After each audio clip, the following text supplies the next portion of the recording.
오늘 찬양의 가사처럼 여러분들 오늘 이 예배 가운데 하나님의 나라가 임하셔야 됩니다. 하나님의 나라가 임하셔야 돼요. 하나님의 나라가 임하시게 될 때 그 나타나는 역사가요, 누가복음 4장에 기록되어 있습니다. 누가복음 4장 19절 말씀, 18절에서 19절 말씀까지 기록이 되어 있는데요. 그 말씀을 한번 살펴보도록 합니다. 주의 성령이 내게 임하셨으니 이는 가난한 자에게 복음을 전하게 하시려고 내게 기름을 비우시고 나를 보내사. 자, 그 다음 읽어볼까요? 시작. 포로된 자에게 자유를, 눈먼 자에게 다시 보게 함을 전파하며 눌린 자를 자유롭게 하고 주의 은혜의 해를 전파하게 하려 하심이라 하였더라. 아멘. 예수님께서 이 땅에 오신 이유는 바로 무엇이냐면은 포로된 자에게 자유를 주시려고 오셨다라는 거예요. 그리고 이 땅의 사람들이 포로가 되었다라는 거예요. 아니, 우리가 자유인인데 무슨 포로가 되었느냐? 죄와 사망의 포로가 되어 있고요. 또 물질의 어떤 포로가 되어 있고요. 또 마음의 상처의 포로가 되어 있다라는 거예요. 그래서 물질 때문에 또 어떻게 보면 사망 때문에 죽음 때문에 우리는 어떻게 보면 원하지 않는 그런 일들도 할 때도 있고요. 또 하나님의 말씀이 아닌데도 불구하고 목숨 때문에, 죽음 때문에, 돈 때문에 우리는 하나님의 말씀을 저버리고 여러분들 세상 사람들의 말을 쫓아가는 그런 우리의 모습이라는 거예요. 그러니까 예수님, 우리는 서로 보기에 무엇이 포로라고 얘기하지만 하나님이 보시기에는 우리는 전부 다 포로에 잡혀 있다라는 거예요. 또 우리가 눈먼 자라는 거예요. 눈이 멀어가지고 진정으로 봐야 될 것을 못 보고 있다라는 거예요. 진정으로 우리에게 생명을 주고 참 기쁨과 평안을 주시는 분은 하나님이신데 우리의 눈이 가짜 생명, 가짜 평안, 가짜 기쁨을 주는 이 세상을 향하고 있다라는 거예요. 그러는 가운데 진짜 봐야 될 것을, 진짜 소중히 여겨야 될 것을 제대로 소중히 여기지 못하는 어떤 그런 가운데 있다라는 거예요. 눌려 있다라는 거예요. 우리가 원치 않는 가운데 우리의 마음이 눌려 있다라는 거예요. 그래서 늘 염려와 근심에 살아가는 우리의 모습이라는 거예요. 이런 우리의 모습을 여러분들 불쌍히 여기시며 긍휼히 여기시며 하나님께서는 이 땅에 예수님을 보내주셨다라는 거예요. 그래서 우리가 예수님을 우리 가운데 예수님이 임하셔야 돼요. 그런데 그 예수님이 임하시는 것은 하나님의 나라가 임하는 거예요. 그래서 성경에 보면 우리는 나라라고 해서 네이션이지만 영토, 주권, 국민이 필요한 그런 어떤 네이션이지만 영어 성경에는 정확하게 킹덤으로 나와 있다는 거예요. 킹덤은 왕국을 말하는 거예요. 왕을 말하는 거예요. 그러니까 예수님께서 우리 가운데 왕으로 임하셔야 되는 거예요. 주권자로 임하셔야 된다고요. 우리의 주권이 없습니다. 하나님이 우리의 주권자십니다. 하나님이 우리의 주인입니다. 하나님이 우리의 왕이십니다. 그 왕으로 예수님이 임하셔야 되는 거예요. 하나님의 나라가 임해야 돼요. 그래서 죄와 사망에 이 세상에 우리가 눌려있는 우리가 참 자유함을 얻을 수가 있는 거예요. 눈먼 우리가 여러분들 제대로 영적인 눈이 떠져가지고 생명의 길을 갈 수가 있는 것이고 마귀와 귀신들로부터 우리가 원치 않는 마음의 눌림들이, 마음의 병들이 자유함을 얻게 되는 역사가 일어나게 되는 줄 믿습니다. 요한일서 3장 8절의 말씀처럼 죄를 짓는 자는 누구에게 소속이 되었느냐? 마귀에게 소속이 되어 있다라는 거예요. 죄 짓는 모든 사람들은 마귀에게 소속이 되어 있다라는 거예요. 교회에서 너무 마귀 얘기하는 건 너무 심하지 않습니까? 세상에 나가보세요. 마귀 귀신들 얘기합니까? 안 하잖아요. 왜요? 마귀와 귀신들이 죄를 통하여서 사람들을 장악하고 있으니까 자기들의 정체를 이야기하기 싫어하는 거예요. 교회에서는 얘기해야 돼요. 마귀가 있다고. 이 마귀의 쫄개들인 귀신들이 있다고. 그 마귀와 귀신들이 죄를 통하여서 우리를 지배하는 거예요. 장악하는 거예요. 그러는 가운데 하나님의 말씀대로 살아가지 못하도록 만들고 이 세상에 도에 매여 살아가고 사망, 죽음 문제에 매여가지고 온전한 하나님의 사람으로 더 나아가서 온전한 사람으로도 못 살게 된다는 거예요. 남편의 역할을 감당해야 되고, 아내가 아내의 역할을 감당해야 되고, 자녀들이 자녀의 역할을 감당해야 되는데, 그 역할을 감당하지 못함으로 인하여서 가정이 무너지고 사회가 혼란에 빠지는 그런 일들이 여러분들 벌어지지 않습니까? 그 마귀와 귀신들로 말미암아 우리가 온전치 못하다는 거예요. 그래서 지금 죄를 짓는 자마다 전부 다 마귀와 귀신들에게 사로잡혀 있고, 그 가운데 죄송하지만 하나님의 나라가 아니라 마귀의 나라의 지배를 받고 있다는 거예요. 근데 예수님께서 이 땅에 왜 오셨느냐? 요한일서 3장 8절의 후반절의 말씀처럼 하나님의 아들 예수님이 나타나신 이유가 바로 뭐라고요? 마귀의 일을 멸하려 하심이라. 그래서 하나님의 나라, 예수님이 다스리는 그 왕국이 임하게 되면 우리를 다스리는 이 세상의 나라, 마귀의 나라는 떠나가는 역사가 일어나게 되는 줄 믿습니다. 그러므로 말미암아 질병으로부터 노임을 받게 되는 거예요. 심지어 질병이 고쳐지는 역사도 일어나고요. 질병으로 인해서 마음에 병이 들어서 우울증과 공황장애로 이렇게 쭉쭉 마음의 병들이 들어가는데, 이 질병이 있는데도 불구하고 이 우울증과 공황장애와 같은 조울증과 같은 마음의 병을 극복하게 되는 것이고, 더 이상 이 질병에 연연하지 않게 되는 놀라운 자유함의 역사가, 하나님의 나라가 임하게 될 때, 예수님이 왕으로 우리의 심령의 주인으로 임하게 될 때 이 역사가 일어나게 되는 줄 믿습니다. 그래서 마태복음 12장 28절의 말씀에 보시면요, 예수님께서 하나님의 나라가 임함으로 말미암아 나타나는 정확한 하나님 나라의 역사를 딱 보여주고 있다는 것이죠. 마태복음 12장 28절입니다. 그러나 내가 하나님의 성령을 힘입어 귀신을 쫓아내는 것이면, 시작, 하나님의 나라가 이미 너희에게 임하였느니라. 할렐루야. 아멘. 그러니까 하나님의 나라가 임하면, 예수님이 왕으로 주인이 임하면 마귀는 있을 수 있어요, 없어요? 없어요. 왜요? 떠나가야 되는 거예요. 왜? 진짜 왕이 임하니까. 아멘입니까? 진짜가 임하면 가짜는 다 사라지는 거예요. 가짜가 여러분들 10개, 100개, 1000개가 있더라도 진짜가 임하면 어떻게 되는 거예요? 가짜들은 다 사라지는 거예요. 진짜 생명은, 진짜 빛은, 진짜 구원은 우리 예수님인 줄 믿습니다. 그러니까 예수님이 우리 가운데 임하셔야 돼요. 예수님이 우리 가운데 임하시면, 예수님이 우리를 다스리면, 우리를 통치하면 우리가 온전해진다는 거예요. 질병이 있을 수가 없고요. 마귀와 귀신들이 있을 수가 없다라는 거예요. 그래서 이 땅에 예수님께서는요, 가장 먼저 관심을 가지시고 선포하신 것이 바로 하나님의 나라였다라는 거예요. 그래서 오늘 본문에 보시면은 예수님께서 이제 세례 요한으로부터 세례를 받으시고요, 성령의 임재하신 가운데 하나님의 음성도 들었어요. 내 사랑하는 자와 내 기뻐하는 자라. 하나님의 인정을 받았어요. 마귀의 시험도 이기셨어요. 40일 광야 생활을 끝내셨어요. 그리고 공생활을 시작하시면서 가장 먼저 첫 번째 하셨던 설교가 바로 무엇이냐? 자, 15절의 말씀입니다. 이르시되, 시작, 때가 찼고 하나님의 나라가 가까이 왔으니 회개하고 복음을 믿어라 하시더라. 아멘. 무엇을 전파하셨어요, 여러분들? 하나님의 나라를 전파하셨어요. 하나님의 나라를 통한 하나님 나라의 복음을 선포하셨어요. 그래서 예수님에게 가장 중요한 것은 하나님 나라의 복음, 즉 하나님의 나라였어요. 하나님의 나라. 그래서 예수님께서는 공생의 사역 중에 계속해서 이 하나님 나라를 강조하셨고, 예수님께서 공생의 사역을 마치시고 이제 십자가에 죽으시고 부활하시고 며칠 동안 제자들과 함께 있었다고요?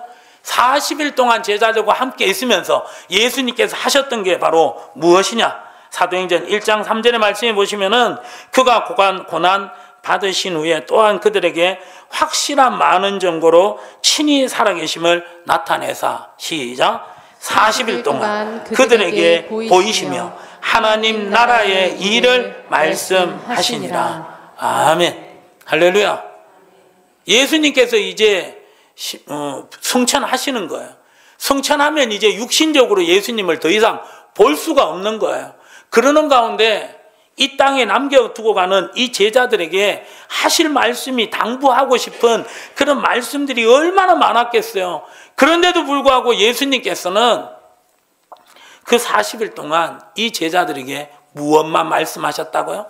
하나님 나라의 일만 말씀하셨다라는 거예요. 그러니까 예수님은 하나님의 나라가 이 땅에 임하는 것, 이게 너무너무 중요했다라는 거예요. 이 예수님의 관심을, 이 예수님의 관심사를, 이 예수님의 마음을 그대로 받았던 사람이 누구냐? 신약 성경이 27권인데 그 중에서 13권이나 쓴 하나님의 사람 누가 있습니까, 여러분? 사도 바울이 있잖아요. 그 사도 바울이요, 자기도 이제 감옥에 갇혀가지고 언제 죽을지 모르는 그런 상황에서 사도 바울이 동일하게 하나님의 마음을 따라서 했던 것이 사도행전 28장 30절과 31절에 나오는데요. 바울이 온 이태를 자기 셋집에 머물면서, 이태라는 것은 시간이 얼마일까요, 여러분들? 2년을 말하는 거예요. 2년 동안 자기 셋집에 머물렀다. 아니, 감옥으로, 이 사도 바울이 말년에 로마에 죄수의 신분으로 잡혀가는데요. 로마에 가서 감옥에 들어가는 것이 아니라 가택연금을 당한 거예요. 그러니까 2년 동안 가택연금을 당하면서 그 자기가 있는 바울의 집에 많은 사람들이 왔다라는 거죠. 그리스도인들이 왔다라는 거예요. 성도들이 왔다라는 거예요. 다 영접했다라는 거예요. 그리고 2년 동안 자기 집에 온 사람들에게 이 사도 바울이 했던 것이 뭐냐? 31절 시작. 하나님의 나라를 전파하며 주 예수 그리스도에 관한 모든 것을 담대하게 거침없이 가르치더라. 아멘. 무엇을 전했다고요? 하나님의 나라를 전했다라는 거예요. 그러니까 이 사도 바울에게는요, 예수님에게는요, 정말 이 땅에 사는 사람들을, 우리 인류를 위하여서 물고기 2마리와 보리떡 5개로 남자만 5천 먹이는 놀라운 역사를 일으키는 그것도 중요했고요. 죽은 사람도 살리는 것도 중요했지만요. 귀신 들린 자를 자유케 하는 거, 귀신을 쫓아보내는 거, 그것도 중요했지만요. 그 모든 사역들 중에서 가장 중요하게 여겼던 사역이 바로 뭐라고요? 하나님 나라를 전파하는 사역이었다라는 거예요. 그래서 예수님에게는 하나님 나라밖에 없었어요. 그래서 예수님을 우리가 생각하면 많은 가난한 사람들을, 배고픈 사람들을 먹이신 분, 죽은 자를 살리신 분, 병을 고치신 분, 귀신을 떠나보내게 하신 분, 그런 어떤 기적이 예수님으로 생각하는데, 우리 예수님은 그 기적에 여러분들 머물지 않으셔요. 성경에 보면요, 정말 병든 자가 살아나고, 정말 예수님께서 병든 자를 고치시고 죽은 자를 살리시고 귀신을 쫓아보내는 어떤 그런 부분에 있어서 성경은 절대 기적이라고 말하지 않아요. 우리는 기적이에요. 그런데 성경에는 기적이라고 말하지 않고 무엇이라고 말하고 있습니까, 여러분? 표적이라고 한 거예요. 표적은 뭡니까? 표지판이에요. 사인이라는 거예요. 서울에서 충주로 내려오게 될 때 감곡 정도 오면 이제 앞으로 충주가 몇 킬로 남았다. 도로교통 표지판이 있잖아요. 표적이라는 거예요. 바로 예수님께서 병을 고쳐주시고 죽은 사람도 살리시고 귀신을 떠나보내는 가운데 그 모습은 바로 표적이에요. 무슨 표적인 거예요? 하나님 나라를 보여주기 위한 표적이라는 거예요. 하나님의 나라가 임하면 이 병든 자가 고침받는 역사가 일어날 것이고 귀신이 떠나가는 역사가 일어나게 될 것이고 죽은 자가 살아나는 것과 같은 영생의 역사가 일어나게 될 것이다. 무엇이 임하면?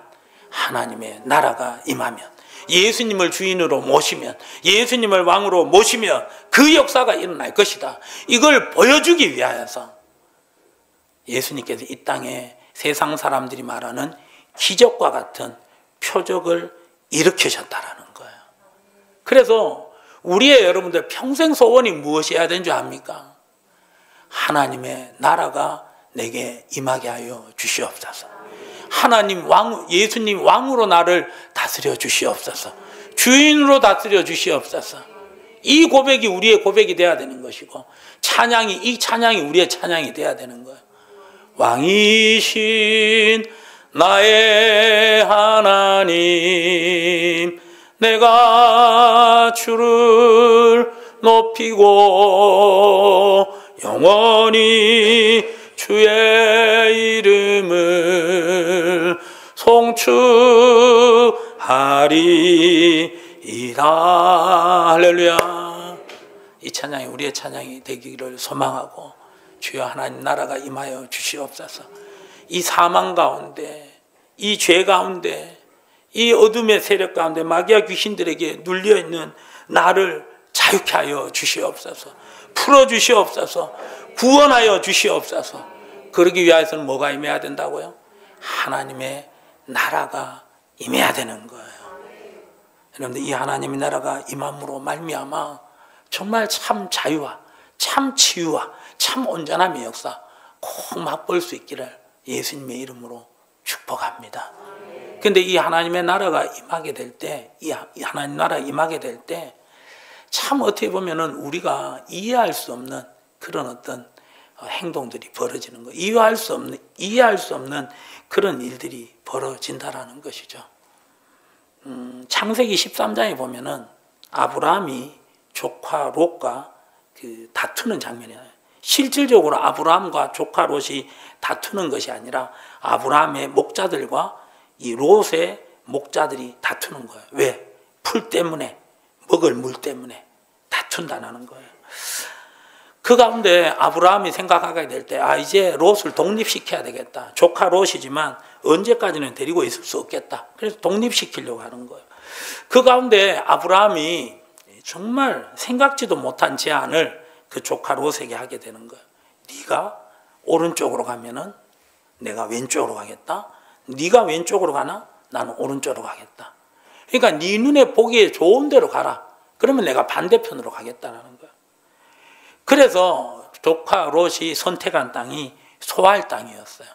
그 땅을 보니까 이 양들이 먹을 풀도 많고요, 물도 넉넉했다라는 거예요. 지금도 소알 땅은 아주 풀도 넉넉하고 물도 넉넉한 땅입니다. 그 가운데 아브라함은 반대편의 땅을 갔어요. 상대적으로 풀도 적고 물도 없다라는 거예요. 우리는 상식적으로 생각해 보게 될 때, 아니 삼촌과 조카잖아. 그러면 삼촌이 어른으로서, 야 조카야, 내가 오른쪽으로 갈 테니까 너는 왼쪽으로 가. 내가 소알 땅 선택할 테니까 너는 다른 땅 선택해.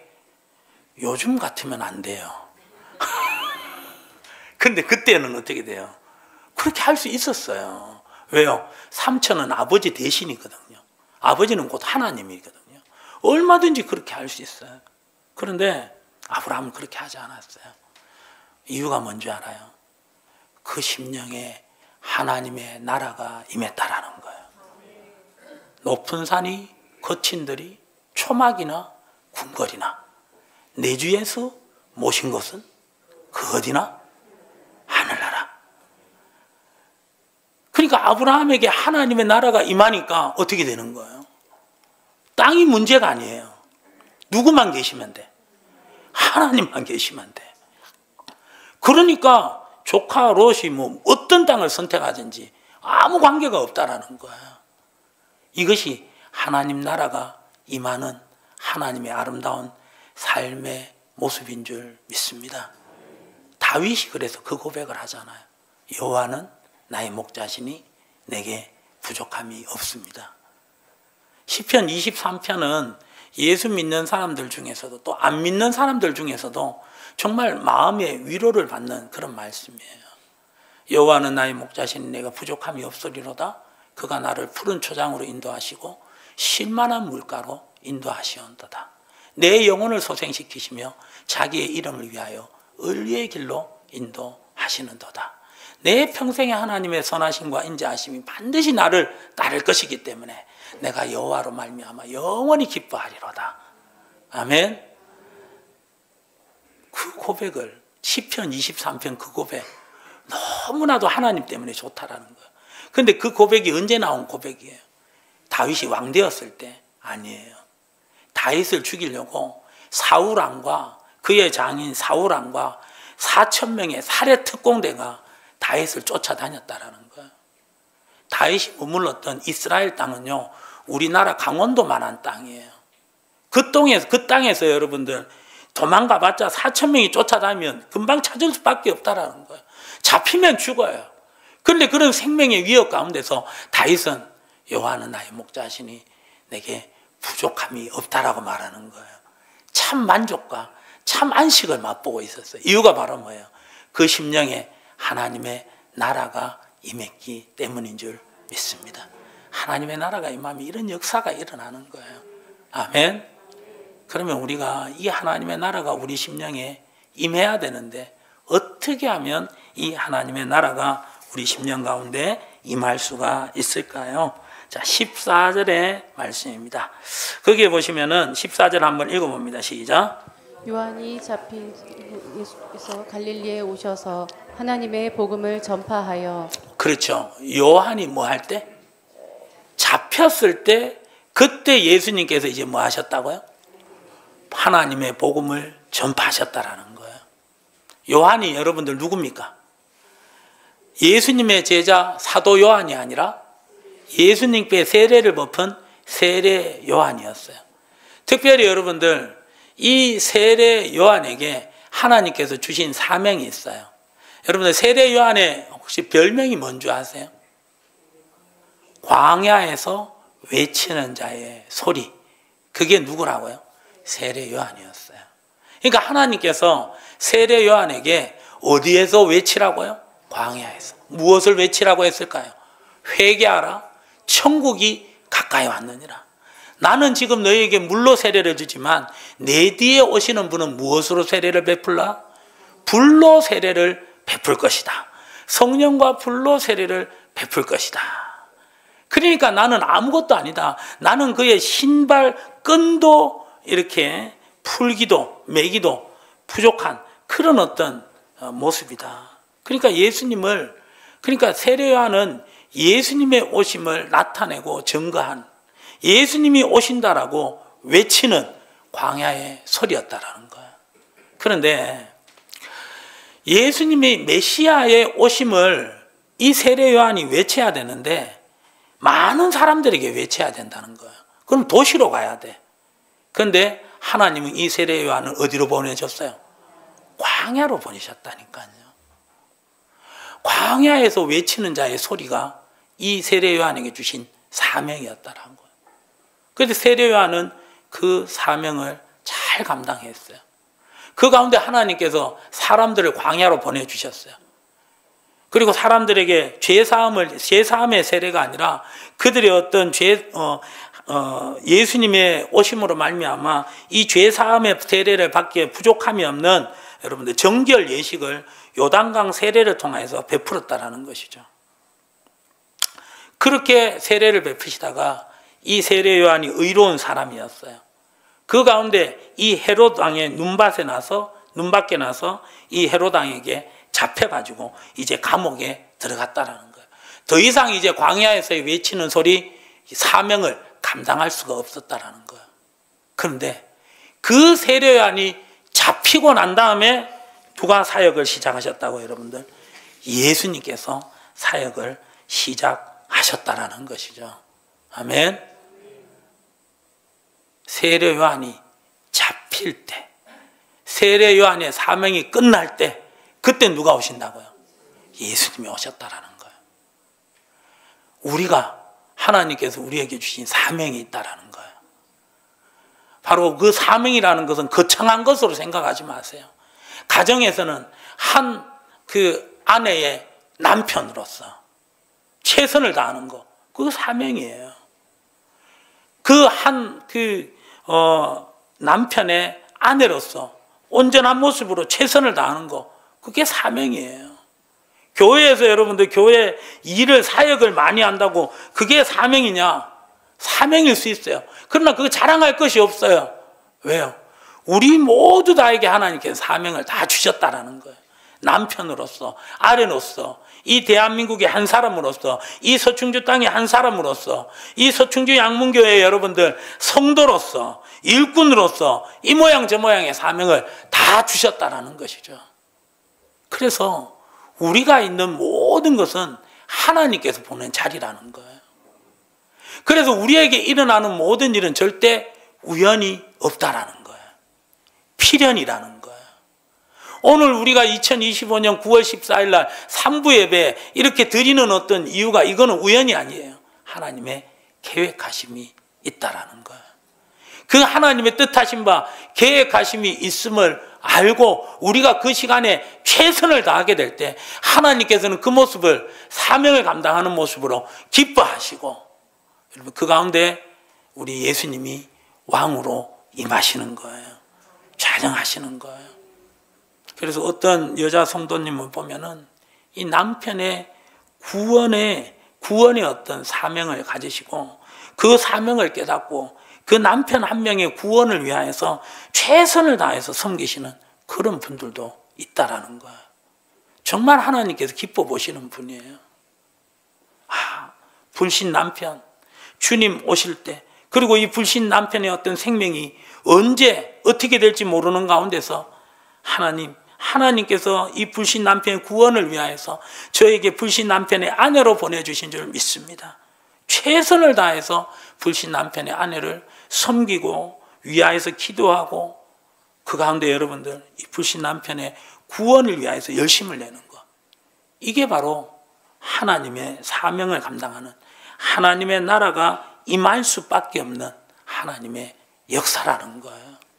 그래서 우리의 모든 시간은요 그냥 흘러가는 것 같지만, 우리가 만나는 사람들은 그냥 우연히 스쳐 만나는 것 같지만 아니에요. 여러분들, 하나님께서 보내신 사람이고 하나님께서 만나게 한 사람이고 하나님께서 원하시는 그 장소라는 거예요. 시편 139편 16절의 말씀에 보시면은 우리의 모든 삶은 그냥 이루어진 것이 아니라는 거예요. 자, 시편 139편 16절의 말씀을 다 같이 한번 읽어봅니다. 내 형질이, 시작. 내 형질이, 제가 읽어드릴게요. 예, 읽어봅니다. 시작. 내 형질이 이루어지기 전에 주의 눈이 보셨으며 나를 위하여 정한 날이 하루도 되기 전에 주의 책에 다 기록이 되었나이다. 아멘. 나를 위하여 정한 날이 어떻게 해요? 하루도 되기 전에 주의 책에 어떻게 돼요? 그러니까 우리의 정한 날이 있는데 우리의 정한 날이 오기 전에 벌써 그 전날에 주의 책에 뭐가 되어 있다고요? 다 기록이 되어 있다는 거예요. 시편 37편 23편입니다. 다 같이 한번 읽어봅니다. 시작. 여호와께서 사람의 걸음을 정하시고 그의 길을 기뻐하시나니. 할렐루야. 하나님께서 사람의 걸음을 다 정하셨다라는 거예요. 그래서 우리의 삶에 일어나는 것은 절대 우연이 아니에요. 우리가 만나는 여러분들 어떤 상황들 절대 우연이 아니라고요. 세상 사람들이 말하는 재수가 없어서 운이 없어서 우리에게 그런 어떤 상황이 만나게 된 게 절대 아니라는 거예요. 그 가운데서도 하나님께서 이 모든 상황을 다 알고 계십니다. 하나님께서 이 상황을 하나님께서 만나게 하셨습니다. 하나님께서 오늘 이 사람을 만나게 하셨습니다. 그걸 깨닫고 그 시간에 하나님의 사람으로서 최선을 다하는 거예요. 하나님의 사람으로서의 그 성도, 예수 믿는 아내로서의 역할로 믿지 않는 남편에게 최선을 다해서 섬기는 거예요.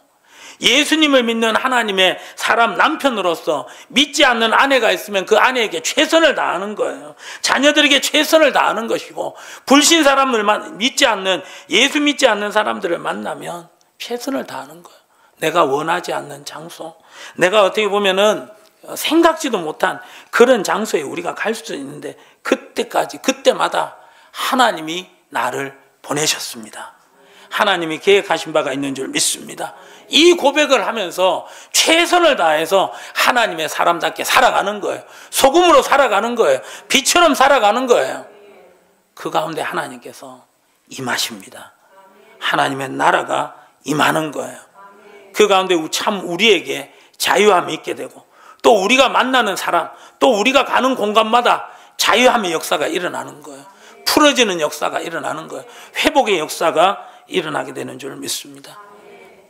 저번에도 한번 말씀드렸지만은 이 남미에 정말 이 도박과 그리고 마약과 음란으로 완전 어떻게 보면 무너진 그런 도시가 있었잖아요. 그 도시에는 교도소가 너무 많은 거예요. 술집이 너무 많아요. 완전히 무너진 도시예요. 그때 한 목사님이 들어가셔서 그 땅을 향하여서 기도하잖아요. 하나님, 이곳에 하나님의 나라가 임하게 하여 주시옵소서. 하나님께서 나를 이곳에 보내신 줄 믿습니다. 하나님, 이곳에 하나님 나라가 임하게 하여 주시옵소서. 다스려 주시옵소서. 그렇게 기도하게 나아갔을 때 생명의 위협을 느끼는 것이죠. 왜요? 그곳을 장악하고 있던, 그 마약을 장악하고 있던 갱단들이 이 목사님을 죽이려고 했다라는 거예요.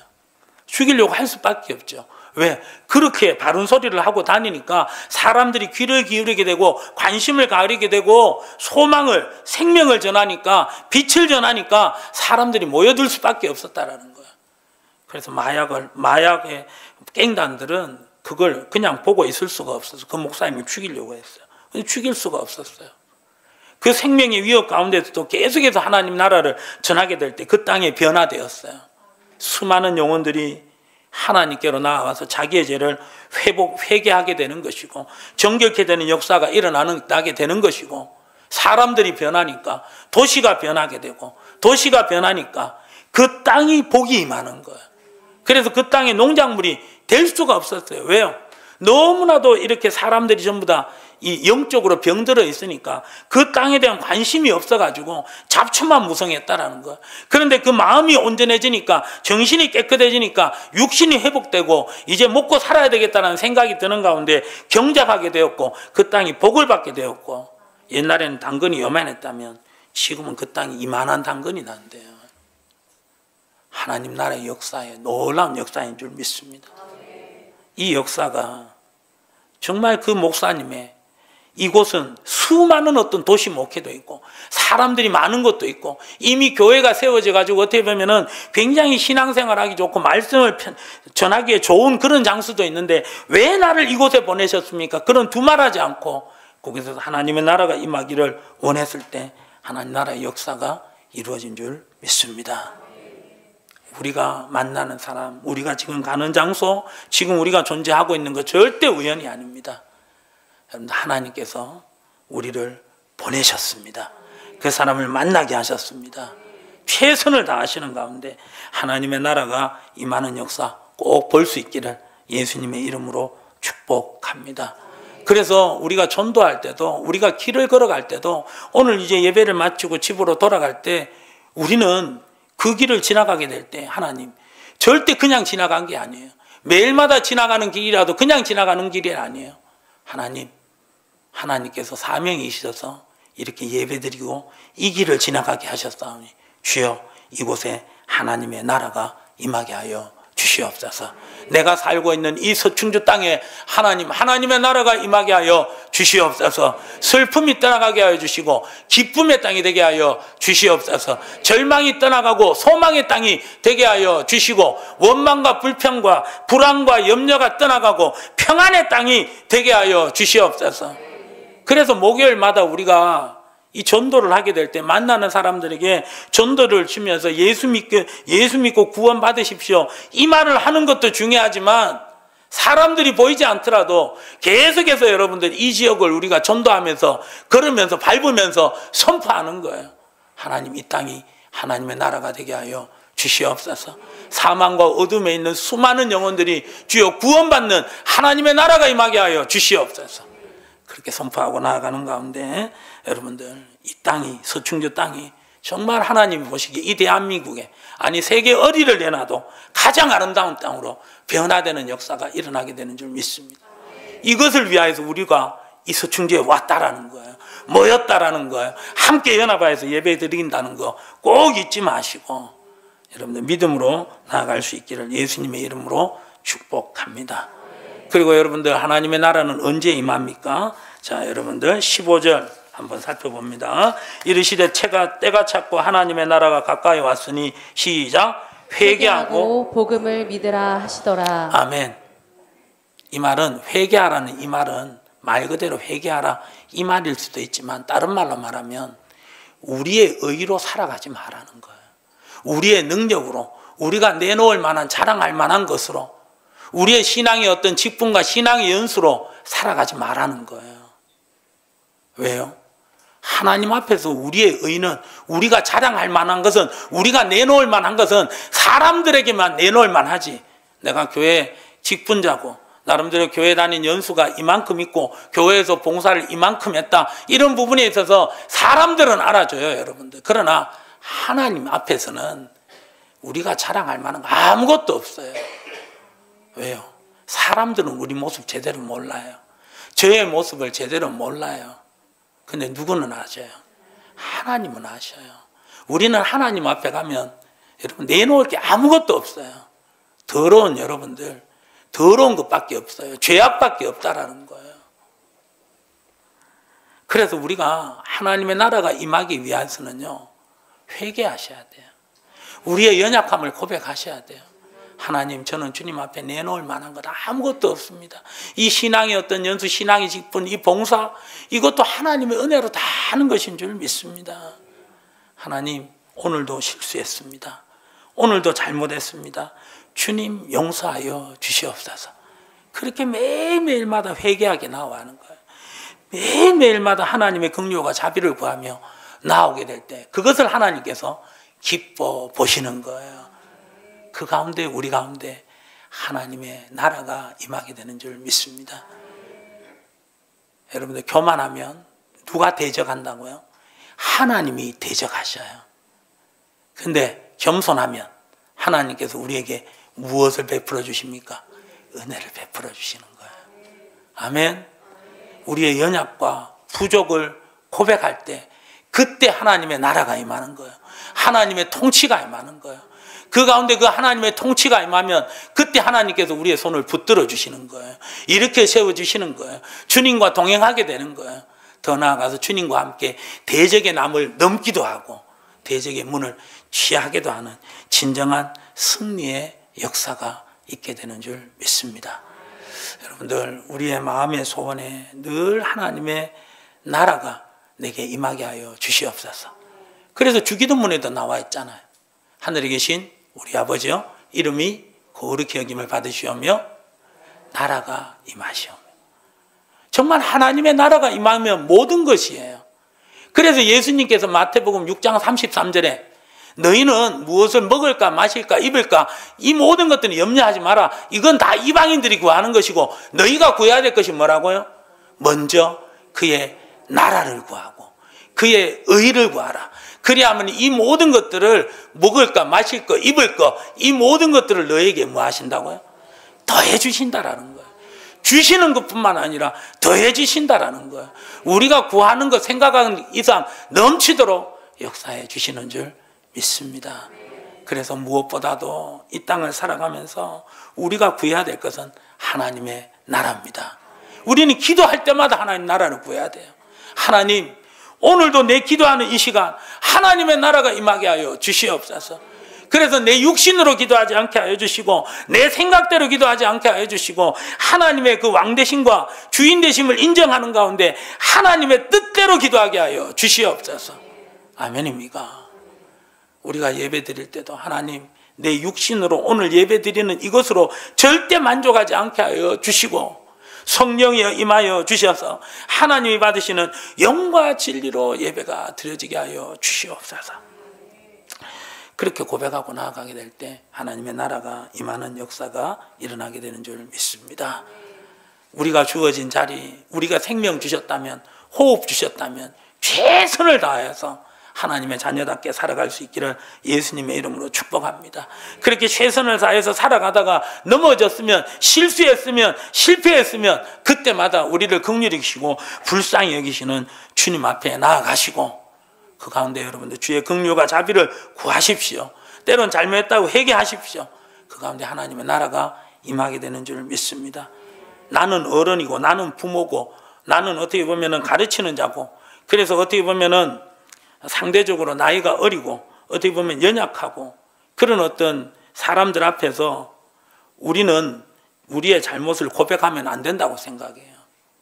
아이, 그래도 내가 어른인데, 그래도 내가 교회 다닌 연수가 있는데, 그리고 그래도 내가 목사인데, 어떻게 아무리 실수했다고 하더라도 저 어린 친구한테 내가 잘못했다, 내가 실수하다, 내가 실수했다, 내가 미안하다, 어떻게 이렇게 얘기하느냐? 그래 되면 안 돼요. 하나님께서 사랑하시는 한 영혼인 거예요. 내가 이것으로 인해서 너에게 마음의 상처를 줬다면, 얘야, 미안하다, 내가 실수했다, 나를 용서해달라. 그것에 뭐가 임한다고요? 하나님의 나라가 임하는 거예요.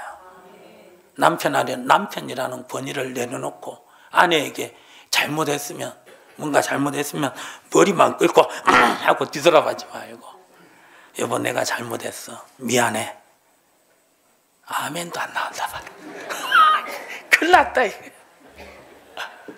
거기에 뭐가 임한다고요? 하나님의 나라가 임하는 가운데 놀라운 가정의 화평의 역사가 일어나게 되는 줄 믿습니다. 아멘. 정말 우리가 거하는 땅을 기쁨의 땅으로, 생명의 땅으로, 평안의 땅으로 바꾸어 주실 줄 믿습니다. 그래서 우리가 어디를 가든지 무엇을 하든지 하나님의 나라만 임하면 됩니다. 그 소망을 가지고 우리가 있는 자리에서 최선을 다할 수 있기를, 실수했다면, 넘어졌다면, 실패했다면 또 하나님 앞에 나아가서 여러분들 회복함을 받아서 계속해서 하나님 나라를 구하고 하나님 나라의 역사를, 하나님의 나라의 여러분들 아름다운 역사를, 기적의 역사를 꼭 맛보면서 기뻐할 수 있는 영광 돌리는 우리 모두가 되기를 예수님의 이름으로 축복합니다.